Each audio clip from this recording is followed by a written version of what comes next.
همش دروغه.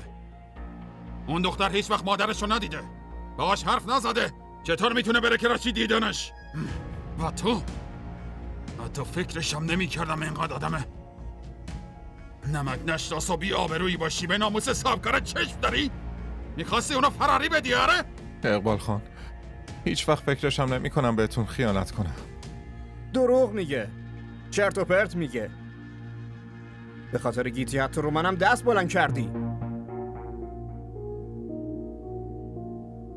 اقبال خان، گیتی خانم داره واقعیت رو میگه.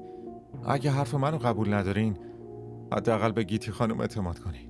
ما دروغ نمیگیم. یا خدا، از من و پسرم اینقدر بیزار هستی؟ اینقدر متنفری که حاضری با خدمتکار خونه فرار کنی؟ بابا به من اعتماد کنید. من نمیخواستم با کسی فرار کنم.